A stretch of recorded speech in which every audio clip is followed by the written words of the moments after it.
আজকে আমি চলে এসেছি কল্যাণী স্টেডিয়ামে। তো চলো তোমাদের ভিতরে গিয়ে দেখাই কি সুন্দর অ্যাম্বিয়েন্স ভিতরে। ও জায়গাটা বেশ দারুণ ছিল এই জায়গাটা। তারপরে একটু গণেশ ঠাকুরের মূর্তি দেখে নিলাম, তারপর ভিতরে অ্যাম্বিয়েন্সটাও খুব সুন্দর ছিল। আর আস্তে আস্তে লোকজন আসছিল দেখলাম।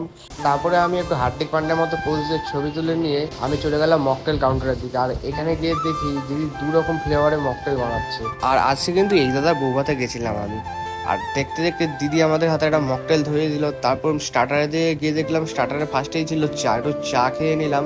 তারপরে স্টার্টারের আইটেমগুলো ট্রাই করে দেখলাম, স্টার্টারের আইটেমগুলো বেশ ভালো ছিল। আর আজকে লাস্ট স্টার্টার ছিল আমাদের এই দই বড়া। দই বড়াটা যখন খেলাম না, একদম অমায়িক লাগলো খেয়ে আমার। আর দই বড়াটা দিয়ে দিল আকাশ। আর তারপর দেখলাম অনেক রাত হয়ে যাচ্ছিল, তাই আমি একটু মেন কোর্সের দিকে এগিয়ে গেলাম। মেন কোর্সে গিয়ে দেখলাম তো অনেক রকমের আইটেম রয়েছে এখানে। আর আজকের মেন আইটেম ছিল বিরিয়ানি। বিরিয়ানিটা বেশ দারুণ ছিল, ঝুরঝুরে রাইস আর মটন কষাটা দেখে তো আমার জিভে জল পড়ে যাচ্ছিল। আর একটু চিকেনটা তো ভালোই ছিল বেশ। প্রথমে অল্প ভাত, একটু ডাল, একটু আলু ভাজা খেয়ে দেখলাম, বেশ ভালোই লাগলো। তারপর মাছটাও বেশ নরম ছিল, খেলাম। আর তারপর আমি একটু বিরিয়ানি আর একটু মটন কষা নিয়ে নিলাম। আর বিরিয়ানির সাথে মটন কষা কম্বিনেশনটা কিন্তু দারুণ ছিল। আর যখনই খেলাম না তখনই বেশ ভালোই লাগলো খেয়ে আমার। আর শেষ পাতে ছিল চাটনি পাঁপড়, মিষ্টি আর সন্দেশ। মিষ্টিটা বেশ দারুণ লাগলো, আর সন্দেশটার তো কোনো কথাই হবে না। আমার তো মিষ্টি থেকে সন্দেশটা বেশ দারুণ লাগলো খেয়ে।